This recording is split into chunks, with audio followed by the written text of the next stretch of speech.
Assalamualaikum warahmatullahi wabarakatuh.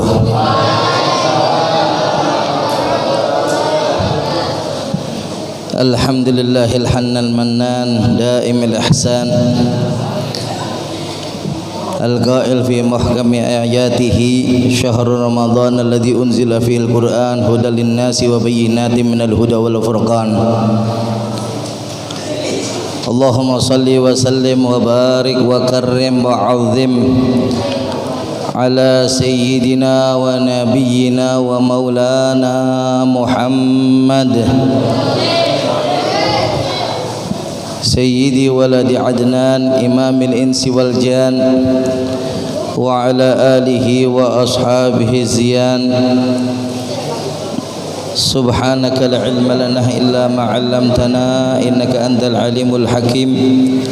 Rabbi shrah li sadri wa yassir li amri wa hlul 'uqdatam min lisani yafqahu qawli, amma ba'd.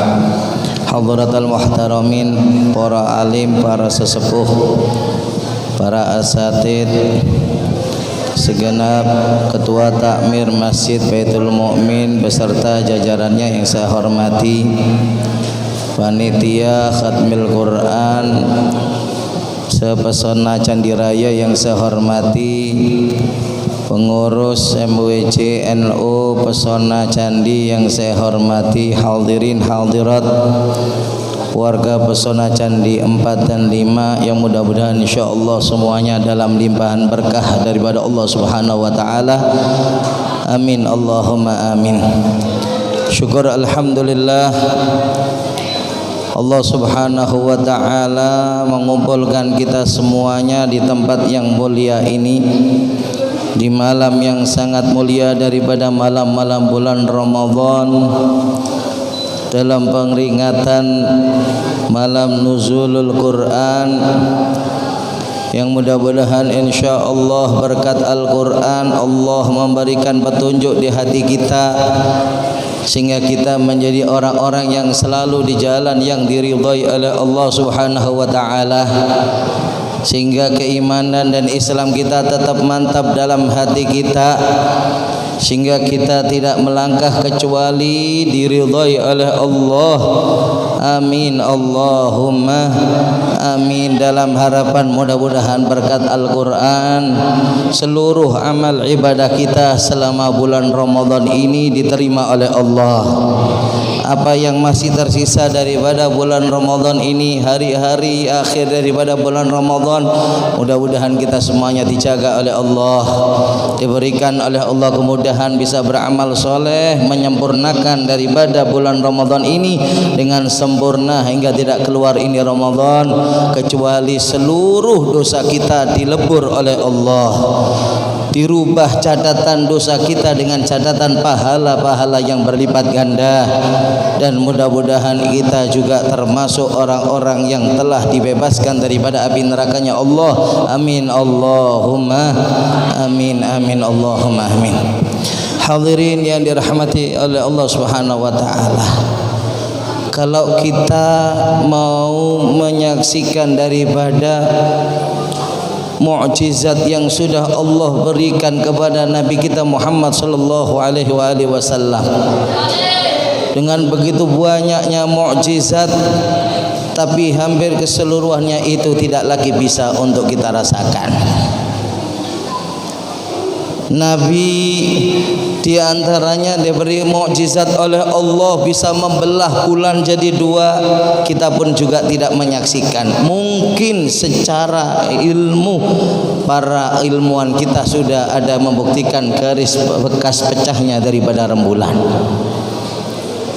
Kalau Kanjeng Nabi dulu dikasih mukjizat dari jemari-jemari beliau keluar air yang begitu segar yang bisa dinikmati, yang menikmati hanyalah para sahabat saat itu, kita tidak bisa menikmatinya. Kalau Nabi banyak dikasih mukjizat begini, kita tidak lagi bisa menyaksikan. Tapi Allah tidak melawakan orang-orang yang tidak mendapati Rasulullah sallallahu alaihi wasallam. Seperti kita yang hidup jauh lama seperti sepeninggal daripada Rasulullah, Allah tidak pernah melupakan kita juga, Pak.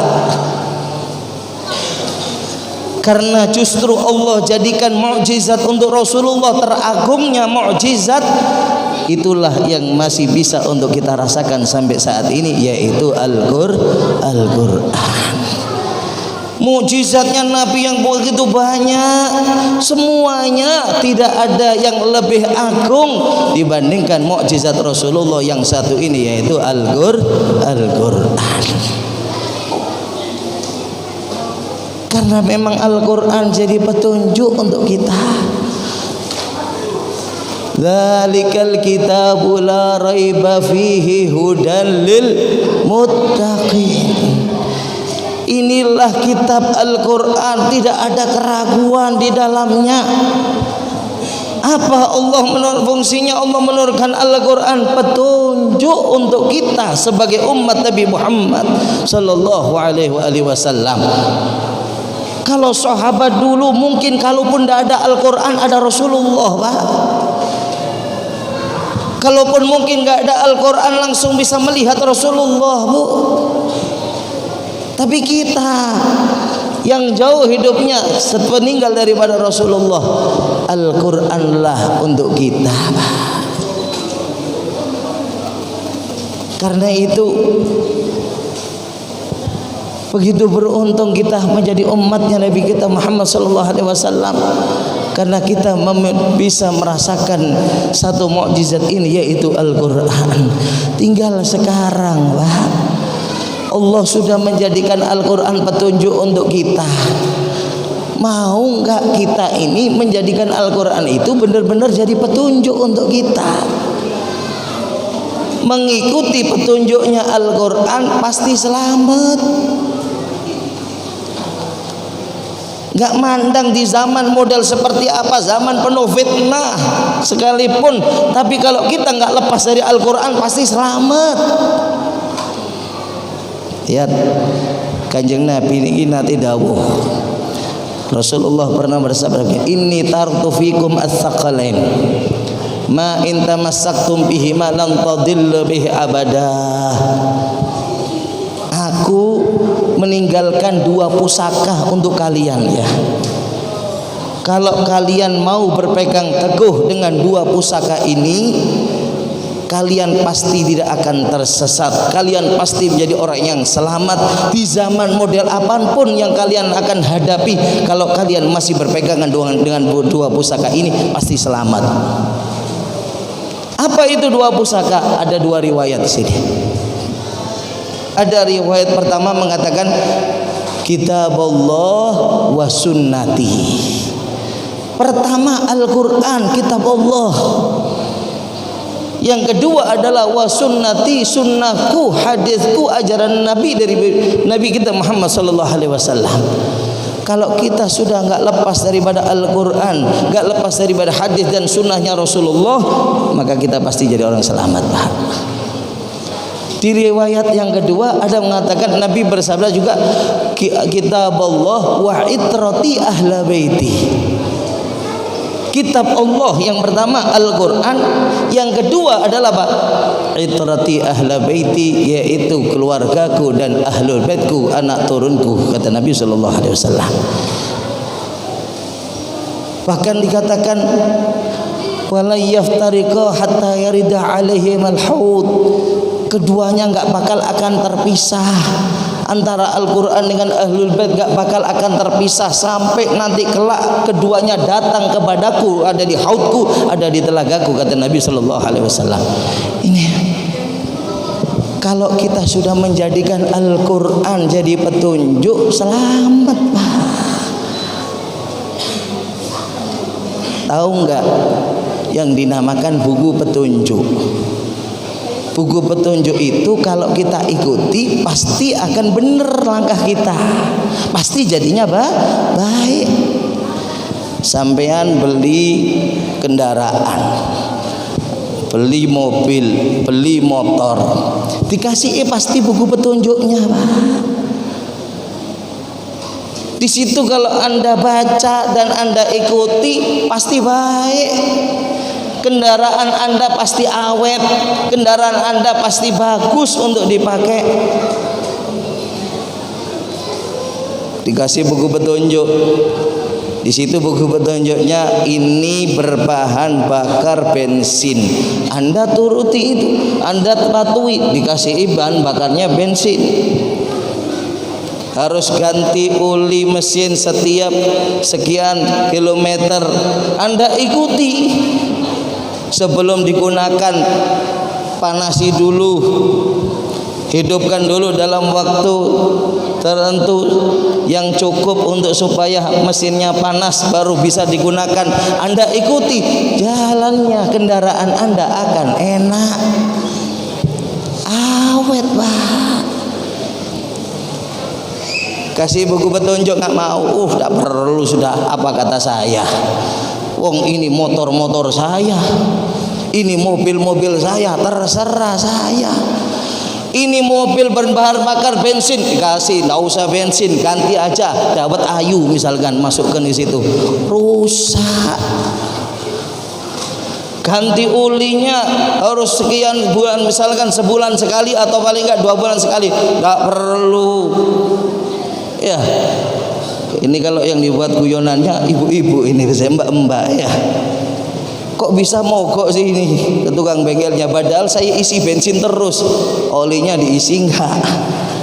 Sudah 2 tahun enggak pernah ngisi oli. Lah, ya rusak, turun mesin. Kenapa enggak nurut sama buku petunjuk? Ini buku petunjuk, Pak. Ini urusan duniawi aja seperti itu. Apalagi kita hidup di dunia ini, Allah ngasih aturan untuk kita. Kita bukan seperti binatang yang hidup seenaknya di dunia. Allah ngatur kita. Cara mengaturnya dikasih aturan dalam Al-Qur'an. Makanya Al-Qur'an ini perlu untuk kita terus pegangi, Pak. Cuma jangan cuma sekedar dijadikan buku bacaan Al-Qur'an. Buku petunjuk kalau cuma buat bacaan tapi nggak pernah diikuti, ya sama aja nggak berfungsi.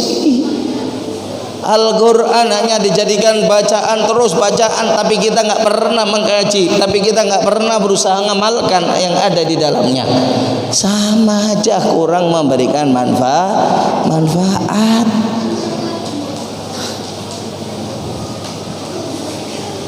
Terlebih Al-Quran banyak ditinggalkan, Al-Quran dijauhi. Masya Allah, kadang umat Islam kalau sudah masuk Ramadan baru cari-cari Al-Quranku tak taruh mana ya. Oh, tak taruh atasnya lemari, diturunkan baru debunya sudah 1 senti, baru dibersihkan, baru kepingin buka Al-Quran. Lah 11 bulannya kemana, Bu? Al-Qurannya cuma ditaruh. Ini sudah membaca enggak, apalagi mau ngamalkan isinya Al-Quran. Baca saja kalau nggak diamalkan juga kurang bagus, apalagi baca saja tidak, apalagi ngamalkan. Isi ini perlu kita jadi orang Islam. Lihat, khawatirnya jadi pengaduan seperti yang diadukan Nabi dalam Al-Quran. Ya Rabb, inna qaumi takhidhu hadzal Qur'ana mahjura. Ya Allah, kaumku sudah meninggalkan dengan Al-Quran. Ya Allah, menjauhi Al-Quran. Al-Qurannya sudah cuma ditaruh, nggak pernah dibaca, nggak pernah dibuka. Ya Allah, na'udzubillah. Ya, dan itu banyak terjadi di akhir zaman seperti kita ini, Pak. Nabi sudah menggambarkan Ramadan saja untuk umat Islamnya, giat ibadahnya cuma di Ramadan. Masya Allah, masjidnya penuh, ya bagus, tapi masalahnya Ramadan aja baru rame, setelah Ramadan kembali sepi. Ramadan aja ya awal-awalnya tok sing rame, terakhir kembali lagi sepi. Softnya kemajuan, tambah hari tambah maju, tambah maju. Ini apa nggih, Pak? Awal Masya Allah, kalau awal Ramadan penuh masjid, kadang kalanya kurang masih beber kloso masih di luar, beber terpal di luar. Dapat 2 hari sudah mulai kurang, yang di luar hilang sudah, tidak ada terpal, semuanya di masjid, masih penuh tapi masjidnya. Dapat seminggu sudah separuh. Apalagi nanti kalau sudah masuk malam-malaman, Pasuruan tambah ada mallnya lagi, iktikafnya ganti ke mall, masjidnya tambah sepi. Ibu-ibu nyari sandangan, nggih Bu, masya Allah. Ada satu riwayat hadis Pak, mungkin ini perlu untuk kita dengarkan seksama. Nabi 1400 tahun yang lalu sudah mengabarkan untuk kita keadaan kita saat ini. Ya'ti ala ummati zamanun, dawai kanjeng Nabi begini, bakal datang satu zaman kepada umatku, akan datang suatu zaman, satu masa kepada umatku di mana la yabqa minal islami illa ismuh wala minal qur'ani illa rasmuh. Bakal datang nanti satu zaman kepada umatku nih, mungkin di akhir zaman, dan itu mungkin adalah zaman kita saat ini. Tidak lagi tersisa daripada Islam kecuali namanya saja Islam. Kalau ditanya kamu agamanya apa? Islam. Kelakuannya jauh daripada agama Islam. Nih, KTP-nya Islam, tapi siang hari Ramadan terang-terangan tidak puasa Ramadan, terang-terangan tidak pernah sholat, jauh daripada syariat Islam. Cuma nama Islamnya. La yabqa minal Islam illa ismuh, kata Nabi. Wala minal Quran illa rasmuh. Tidak tersisa daripada Al-Quran cuma tulisan, cuma bacaan, tapi tidak pernah berusaha mengamalkan isinya. Di Al-Quran pemakan riba itu dilaknat. Allah menyatakan fa'dhanu biharbi minallah wa rasulih. Alladzina yakuluna riba la yakumuna illa kama yakumul ladzi yatakhabbathu asyaitanu minal mas. Orang yang makan riba itu kelak di hari kiamat bakal dibangkitkan oleh Allah seperti orang kesurupan. Tidak bisa bangkit kecuali jatuh lagi, berguling-guling lagi, terus begitu. Bahkan di Al-Quran Allah juga menyatakan yang makan riba rentenir, Allah menyuruhkan perang sama kamu, kata Allah. Tetap masih mau makan riba. Berarti Al-Qur'annya cuma tulisan tapi nggak mau dikerjakan, nggak berusaha ngamalkan. Nih Pak, apalagi kalau kita Al-Qur'an ini ditaruh cuma di atas daripada lemari, baru diturunkan kalau sudah masuk Ramadan. Loh, ini masuk di sini, nanti tak teruskan hadisnya ini. La ya'rifunallaha illa fi Ramadan. Katanya Nabi, himamuhum butunuhum. Semangatnya mereka cuma urusan perut, urusan makan. Masya Allah. Kalau sudah cinta kuliner, di sana ada makanan warung enak gini. Ya Allah, cuma untuk cari makan dia harus perjalanan jauh cuma hanya untuk ngurusi makan, Pak. Padahal nikmatnya makan itu cuma di mulut sampai tenggorokan, selesai. Setelahnya tidak ada lagi sudah nilainya yang keluar daripada kemaluan belakang, yaitu sudah. Semangatnya urusan perut, semangatnya urusan dunia. Kalau urusan agama, urusan mengaji enggak. Diajak khataman, ada konsumsinya enggak? Loh, enggak ada konsumsinya enggak, males datang. Loh, urusannya perut. Bukan lagi urusan Al-Qur'an, bukan lagi urusan agama, bukan lagi urusan ibadah. Kok persis iki ambek aku iki lho. Ngono kok akhire iki ya. Kok ketok-ketoke koyo akeh sing kesinggung iki rupane ya. Si ono mana niki Pak, si dereng entek niki Pak. Wa qiblatuhum nisauhum, yang dijadikan kiblatnya mereka perempuannya. Kalau bahasa sekarang itu apa kata nyonya Pak? Nggih Pak. Ditanya gini, ya Pak nggak ikut mengajar? Si tak tanya nyonya dulu loh. Nggak hadir khataman Al-Quran, saya tanya nyonya dulu. Semuanya apa katanya? Nyonya. Jadi kiblatnya perempuan gitu kan. Masya Allah, kalau urusan dapur sampean apa kata nyonya terserah. Memang urusannya memang fani. Kadang-kadang bukan urusannya sampean pasrahkan juga kepada nyonya. Jangan Pak. Ya. Masya Allah, kadang-kadang jadi orang laki-laki. Pak, ini membutuhkan biaya. Jenengan ndak sedekah tah untuk pembangunan renovasi ini masjid supaya bisa kembali kita teruskan pembangunannya. Saya tanya nyonya dulu, kira-kira ngasih apa ndak? Masya Allah. Nggih Bu, kayak gitu Bu. Suruh untuk sedekah masih tanya nyonya. Oh, nggak taunya dianya nggak pernah megang uang, karena ben mau gajian langsung diadang sama nyonyanya di depan pintu. Jam-jam atau waktu gajian itu sudah hafal ibu-ibunya. Ibu, Masya Allah. Setiap hari mungkin langsung dibuatkan kopi. Tapi kalau sudah jam untuk apa? Gajian tanggal sekian, langsung di depan pintu gini. Nggak boleh masuk, setor dulu. Mana setoran untuk sekarang? Kalau sudah setor, saya bukakan ini pintu, saya buatkan kopi.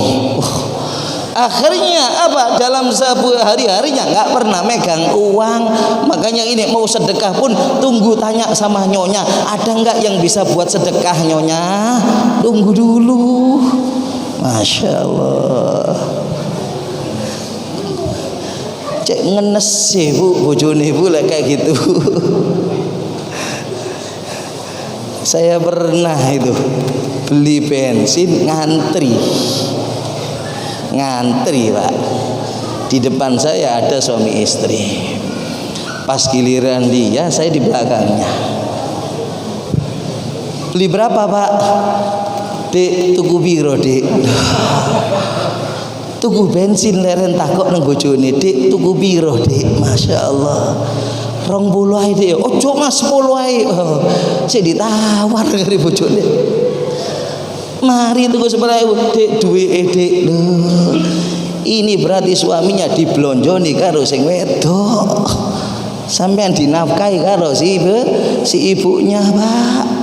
Loh, ini ngenes Bu lek gitu Bu. Dek kepingin ngerokok Dek, ambek ngopi. Terus ya gak duwe Dek. 3.000 2.000 ambek 4.000 atau 4.000. Tuku rong lencer tok wis mari. Dah adik sak-pakan rong lencer mari. Masya Allah. Kiblatuhum nisauhum, kiblatnya mereka perempuan. Dinuhum darahimuhum, agamanya mereka itu apa? Urusannya kepada dunia, dirham, uang Pak.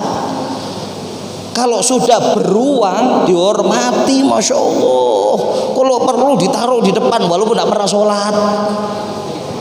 Yang penting akeh duit dihormati. Ini loh, berarti nilai agamanya nilai mandang uang.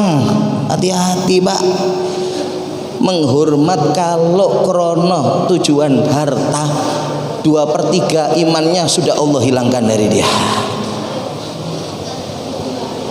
Dawuh Kanjeng Nabi, barang siapa menghormati, mengagungkan seseorang karena dunianya, maka dhahaba sulusa dinih, kata Nabi, telah hilang 2/3 daripada agamanya, telah hilang. Jangan kadang-kadang perhatiannya gini, Masya Allah, sampai tinggali karena datang bawa mobil, karena dia kaya, oh terhormat, taruh di depan walaupun tidak pernah sholat. Hati-hati ya, jangan sampai agamanya kita hanya karena urusan harta. Terus ini lagi Pak katanya, la ya'rifuna Allah ta'ala illa fi Ramadan. Mereka tidak mengenal semangat ibadah kepada Allah kecuali di bulan Ramadan. Kata Pak nggih, ini dawuh Kanjeng Nabi, la ya'rifunallaha ta'ala illa fi Ramadan. Mereka tidak mengenal kepada Allah, tidak beribadah sungguh-sungguh kepada Allah kecuali di bulan Ramadan. Pas ya sama kita semuanya ini ya. Kejadian enggak ini ya? Sampeyan tingali kalau sudah Ramadan penuh, Masya Allah, alhamdulillah. Tapi masalahnya kalau sudah keluar Ramadan hilang lagi sudah. Masjidnya sepi, yang sholat jamaah sudah semakin sedikit,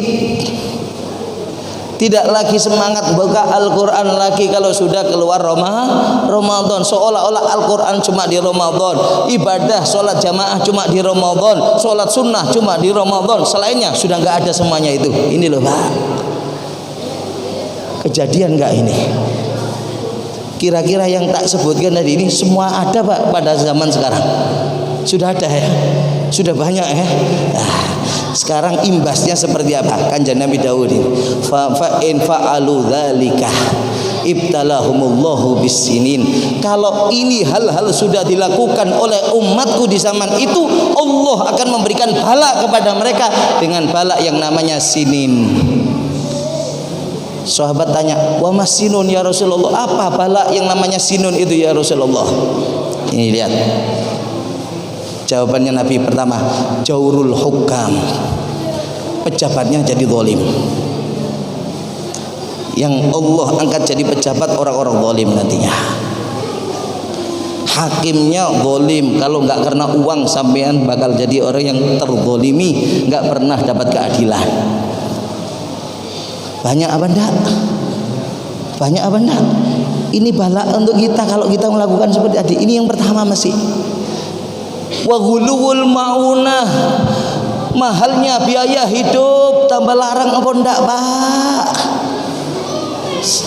Biaya hidupnya tambah mahal apa enggak Bu? Tanya ke ibu, salah saya tanya ke bapak.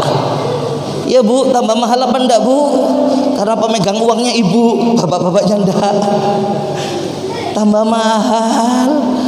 Dulu bawa 50.000 belanja dapat macam-macam, cukup untuk sehari penuh. Sekarang makan sekali saja habis, belanja lagi nanti keluar uang lagi. Nggih Bu, aku soalnya ngono di omah Bu. Waduh, tek karo nek 50.000 gak cukup, apa meneng anak pitu loh niki. Masya Allah. Niki nomor 3 dan 4, ahbasallahul matar fi awanih wa yunziluhu fi ghairi awanih. 4 hal nih. Sing 3 4 ini apa? Allah menahan hujan di musimnya, diturunkan di bukan musimnya. Sudah rusak apa ndak musim sekarang? Hujannya niku turunnya persis di musimnya atau sudah berubah Bu? Niki sing tua-tua niki sing semerap nggih. Kalau dulu itu kalau sudah September itu masih kering, jari ini asat-asati sumber. Tapi kalau sudah mulai Oktober, November, apalagi Desember, jari ini Desember gede-gede ini sumber. Iku wis musim hujan.